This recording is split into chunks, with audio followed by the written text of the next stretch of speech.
Hi and welcome to my channel. Today I'm going to be going over Come Follow Me for the Book of Mormon for February 2020. And I just finished it and I'm excited to get it out to you guys so that you can print it out and use it with your kids. So I've mentioned before, this is for about 5 to 8 year olds, I guess, because that's the age of my kids. So I kind of created it so that they could use it. So that's kind of what it's geared towards. You could use it for a little bit older, probably not much younger than 5. My 5-year-old struggles a little bit, or he needs a little bit more help, or just can't write everything or read everything super well yet. So you could try to do with younger if your kids are a little bit more advanced with reading and understanding that kind of stuff. So that's kind of the age range I'm shooting for. I have my notebook here so that I took some notes to let you guys know maybe some things you could add on to the things I put in here and explain them to you.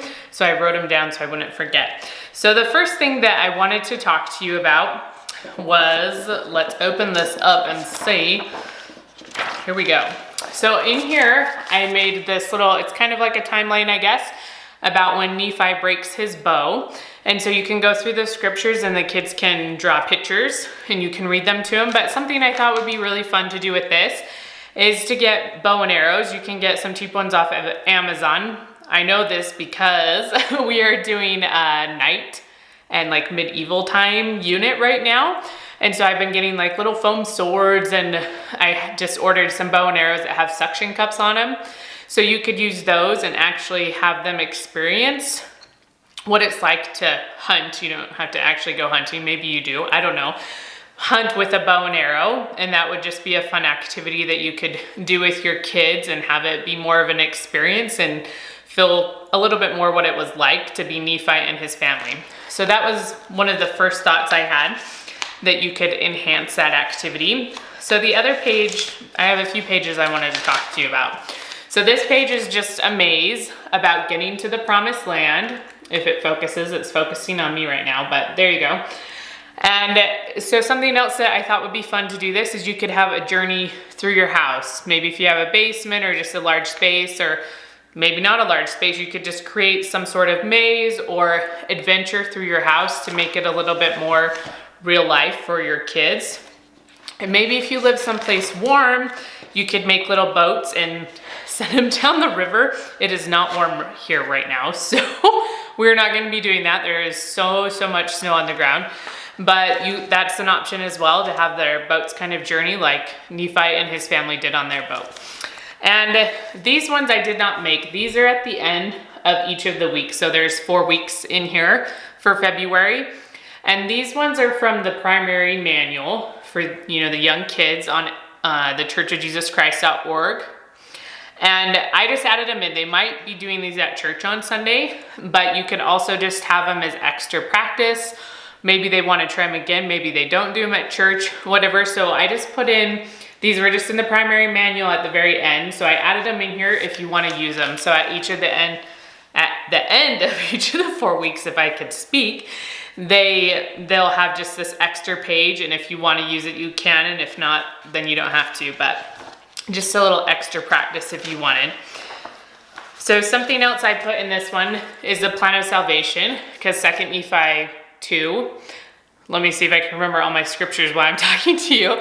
But 2 Nephi 2 talks a lot about the plan of salvation. The whole Book of Mormon talks a lot about the plan of salvation. So this one they can just fill in and they can just write the numbers in the blanks, since there's not a whole lot of room to write the words. And again, my kids, they write, but writing a ton is not their favorite thing to do. So I put it like this so it'd just be easier for them. And something else that's fun to do is when I was a missionary for the church, I made this little plan of salvation. I don't know what it's called. Activity. You could put it up on your wall. So it just has the different things. So the pre-earth life, birth, it goes through earth life and death. And we have the spirit world, which I divided into paradise and spirit prison.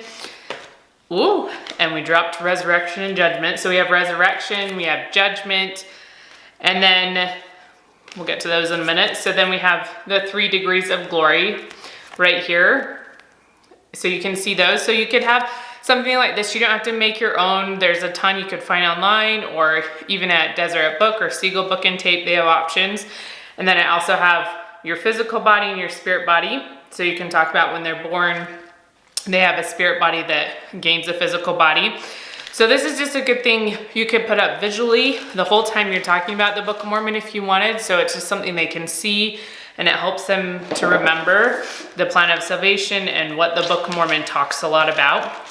So another page in here that I added was about opposition. Again, 2nd Nephi talks a lot about opposition.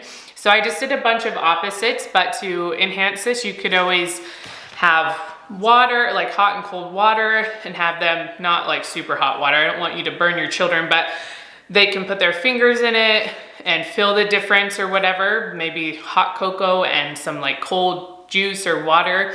They could taste the difference, something sweet and something sour. You could talk about something tall and short. You could do a whole bunch of more visual things with them and activities, maybe have them go through little stations trying different opposites, just for them to get a better understanding of what opposition is and how important it is to have these opposites, to be able to understand how good something tastes when it's not super sour or bitter or whatever. And then I put in a bunch of things about baptism. There's a lot of stuff about covenants in these weeks. And so I mentioned baptism just because that's about the age group that my kids are getting to, and my son, my oldest, was just baptized. So then you could go through this crossword, but it also would be a good time to go over the 4th article of faith, and you could have them memorize it or work on memorizing it, write it up on your whiteboard, and then erase the words to practice, or you could just print out words and have them practice that way. So that would just be something else to enhance and talk a little bit more about that.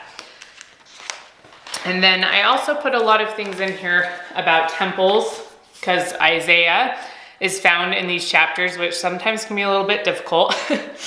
Not just sometimes, let's be honest, all the time it's difficult. But so I put everything in here about temples, and something you could do to make this a little bit more enhanced. If you have pictures of temples, you could put them up and have them help label them and talk about the different temples throughout the world. So that could be one thing. You could have them, there's a journey to the temple maze in here. So you could take a journey in your house and have them figure out, maybe it's or a scavenger hunt type thing where they don't know the end result, and have it be the temple.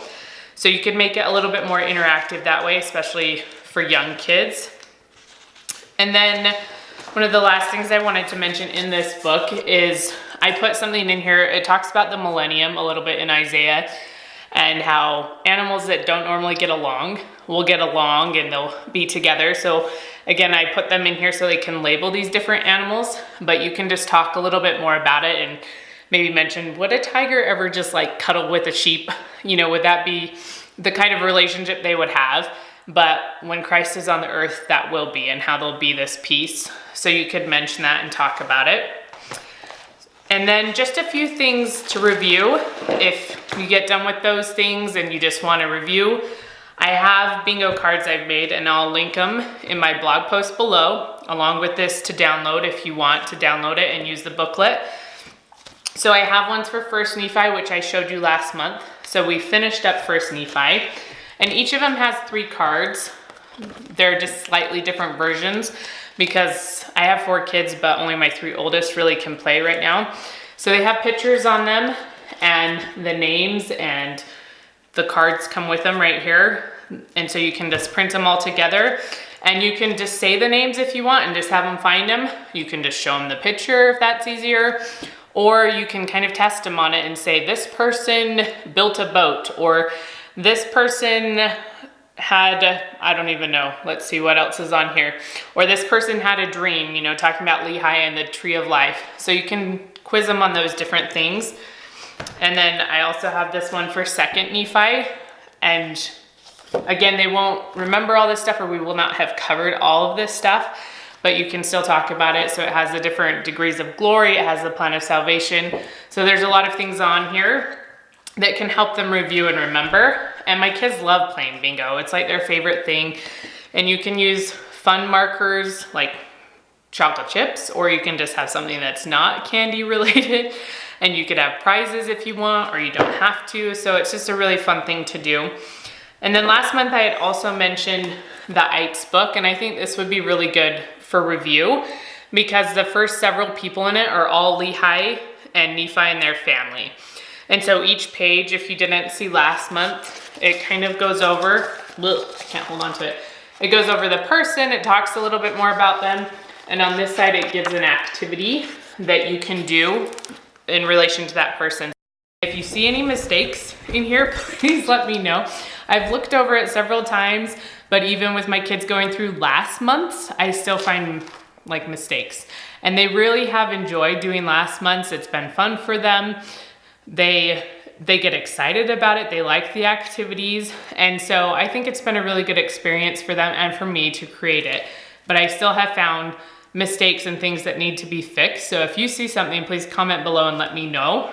And I'm excited to study the Book of Mormon with you some more this year. So please give this video a thumbs up, and I will see you next time.